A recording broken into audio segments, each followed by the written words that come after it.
A very good day, sir. Thank you. It's good to have you again, Engineer Simbi Wabote, Thanks for on the having me. platform. This is the fifth edition of the Nigeria International Energy Summit, and for which it's very commendable the role that NCDMB had played over the years in moving the conference from the first edition, which was in 2018, to this moment, being the fifth edition. What is your personal view of how far they've come and your expected outcome going forward? I think for me, it's been a step change over the years in terms of how the conference is organized, in terms of the discussants, in terms of the theme itself, and in terms of the areas of focus for discussion. So it has been changing and improving over time. And I give kudos to the organizers for the work done so far. Talking about your knack for excellence, I'm quite impressed by your records of how you've been able to move the NCDMB from what it used to be. Though, well, the previous ES did a lot of job, but then usually we've seen a case where people come and the job has been well done, they plummet, they stay there, or they go down. But you have taken it on from there to even somewhere a lot better. The industry has never experienced such great, remarkable improvements in the inclusivity of local content in the industry. And it's said everywhere. But then one would wonder, how were you able to do this? And how do you intend to even do a lot more, knowing that so much has already been done? Well, like I said, the mindset is knack for excellence, and you use the right word, and the vision of continuous improvement. Even what has been done to date, I believe we can do a lot more. So it's that challenge that I give to myself and my colleagues to say, don't be satisfied with the status quo. We can improve whatever we see or meet, especially when you take the Local Content Act itself. There is a lot that can be done with the provisions of the Act. It's a little pamphlet, but it contains a lot of opportunity for anybody who have that nag to continue to expand it. I think for me, I must confess, part of the background is where I came from. Spent 26 years working for Shell, and in Shell, we believe in process. That's right. Because once there is a process, things will work. That's right. The challenge has always been when people don't establish process and you want to cut corners to get things done, you never get it right. That's right. But once there is an established process, there is a structure, there is a mark you are working towards because you set a target for yourself. What I have seen in public service, sorry to say, is that most of the agency I know don't even ask themselves, where do they want to be in 4 years? Where do they want to be in 8 years, as the case may be? That's right. Once you establish that goal, you have no choice but to work towards it because you have communicated that goal. So if you don't have that plan, there's no way you can have an improvement. That's right. So the first thing anybody needs to do in finding himself in any leadership role is to say, how do I want to leave this place in the next 4 years? Where is my goal? Once you get that, then the rest is easy. That's right. Is building blocks to get to your goal, your desired goal. And that's what we try to do in NCDMB. When I took on the role in 2017, I haven't studied and understood what the organization was all about. I then decided to set up a 10-year strategic roadmap and tell ourselves in 2027, this is where we want to be. And within that roadmap, we rightly structured out our pillars. I think we have about 5 pillars that we must work on to get to the desired goals. Of course, within the pillars, there are enablers that have to support them, because without those enablers, you cannot achieve those goals. That's right. So once you recognize those 2 building blocks, the rest is how to walk them through to get to where you want to get to. So that has been the mindset that we have tried to inculcate within the organization. In itself, it's not easy. Change is a very difficult process. Naturally, human beings don't like change. They want what it is. If it's working, don't leave it there. But if you have to institute change, it comes with a lot of challenge. Then you must establish the processes to manage that change and recognize those processes and ensure that you deal with those processes to manage the change. If not, you will be frustrated by the organization, you will be frustrated by the people, you will be frustrated by stakeholders. But once they begin to see the trajectory, where you are going, properly communicated and the rest of it all, at some point, there will be an aha moment. You say, okay, this is where he's leading us to. Then you know you have won the hearts and mind of the organization. The industry is changing. There's been a lot of restructuring. In fact, some people don't even know what is happening, where next, and what next is going to happen. And I know that you're also repositioning to also take on, your regulatory roles in the new restructuring system. What should the industry expect? What are we expecting from NCDMB in the coming days and years? One thing that I believe in is that there is lack of understanding of the PIA and its contents. Of course, you know the theory of listening. People only listen to hear what they want to hear and not what is being said.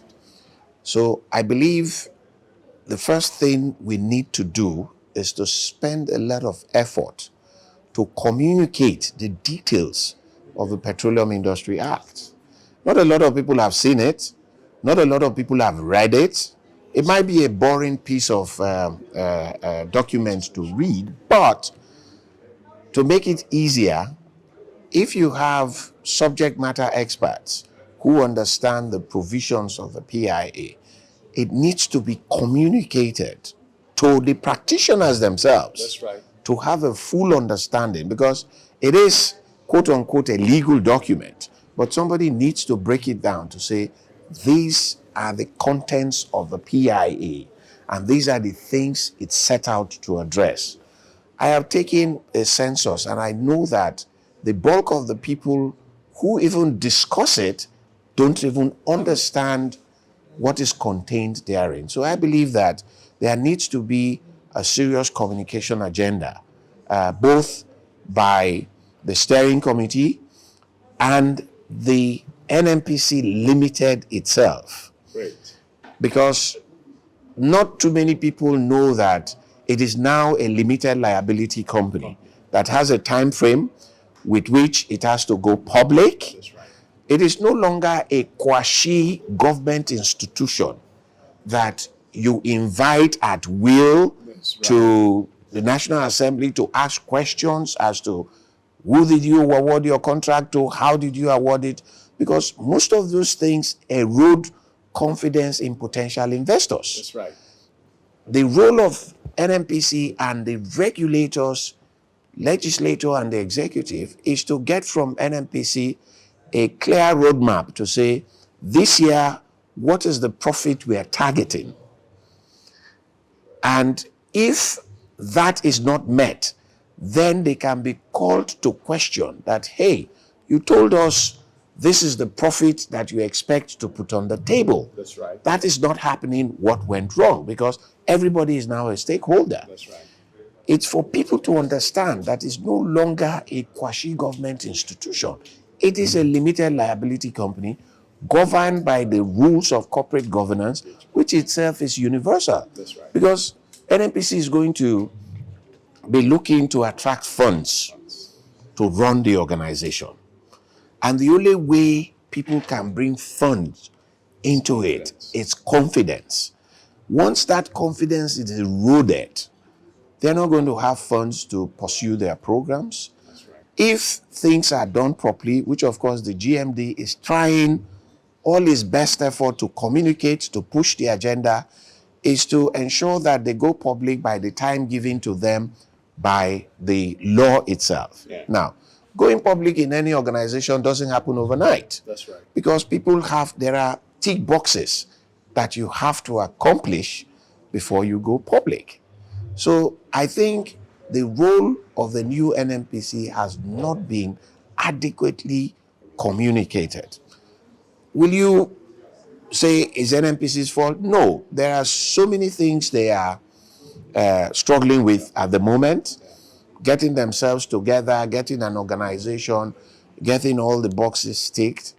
But I believe that a strategy has to be set up, a communication strategy, mapping out all the stakeholders that need to know and deliberately communicate their new role and the contents of the PIA for the understanding of all Nigerians. Impressive. One thing that fascinates me, I was in Yenagua at the PNC conference, the Practical Nigerian Content, the last edition. And it was impressive, the edifice that you erected in that city. It's about the largest, tallest building in Yenagua. And the mindset of it is marveling and the finishing is excellent. And I am compelled to ask you, really, why Yenagua? Well, the question is, probably you brought in the question to say, why Niger Delta? Yeah. And the answer comes through without saying. Of course, you know, Niger Delta is responsible for perhaps 98% of the oil and gas production in the country. And when the NCDMB was established, it was enshrined in the law that the head office of NCDMB will be in one of the oil-producing states.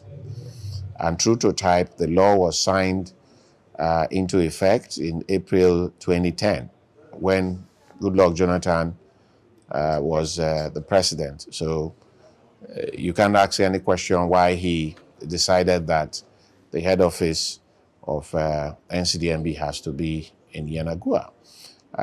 Having said that, one of the things I believe in is that if you want to get efficiency and productivity in your staff, you must also create a conducive working environment for them. An environment where they can work in and be proud of, an environment where they can work in and identify with.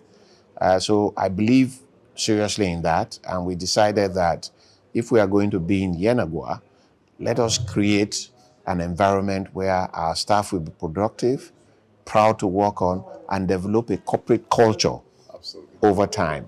It's not just the tallest building in Yenagoa, it's the tallest building in the South-South and the Southeast geopolitical zone. Tallest completed building. It's an edifice. Because you have people talk about 21 stories, but until it's completed, it is the tallest completed building. Well finished. Well finished. And to add to it, that building was done by an indigenous contractor. That's what I heard. Yes, it wasn't the Julius Bergers of this world. It was done by a contractor for the same Bayelsa state under strict supervision of NCDMB. Now, let me tell you the structure with which we constructed that building. Okay. We didn't get any management consultant to supervise the building. Impressive. The engineer for the building was myself. Fortunately, my background is a civil engineer. So I was the engineer for the building. I had a resident site engineer who is also a staff of NCDMB. And then we had consultants that worked under myself and the resident site engineer. So we supervise the project ourselves. How did we do that? Reduce a lot of cost, for us, because we directly supervise the project using the consultants that were electrical, mechanical, IT, and the rest of it all. They worked with us, reporting to me as the OPMT, which is the project management team that I set up for it. And again, to add to it, the bulk of the materials we use for finishing were locally sourced. All the granite tiles, all the tiles were locally sourced from Nigeria. As a matter of fact, all the granite tiles, when you enter into the conference facility, were all gotten from Kaduna. We did not import any of those tiles. So the story is that we practice what we preach. Yes, that's right. As an example for people to see. So we pride ourselves. For now, we have maybe future other buildings will come that will compete with it, but we have one of the most attractive building in the whole of the South and Southeast geopolitical. It's commendable.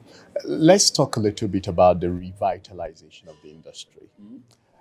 Do you think that the human capital capacity that we require for the subject matter of whether we want to say energy transitioning or whether we want to say energy security or whether we want to call it energy mix, whatever it is, do you think we have that sufficient manpower necessary to trigger that ripple effect? If it's not, what is NCDMB doing? Because I know you have this project around research and development conference and fund and everything. So what is it that we should be looking out for? So in terms of manpower, thanks to the Act itself, over time, Nigeria has really built a lot of manpower in the oil and gas sector. Yeah.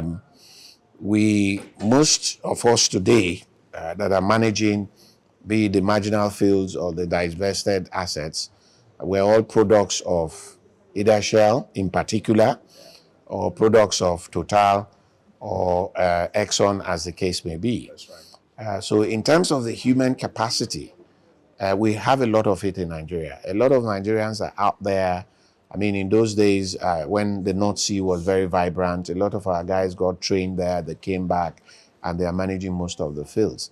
An example is that during the COVID, as a matter of fact, when the whole country was under lockdown, the whole world was under lockdown, Nigerian production never blinked in a day.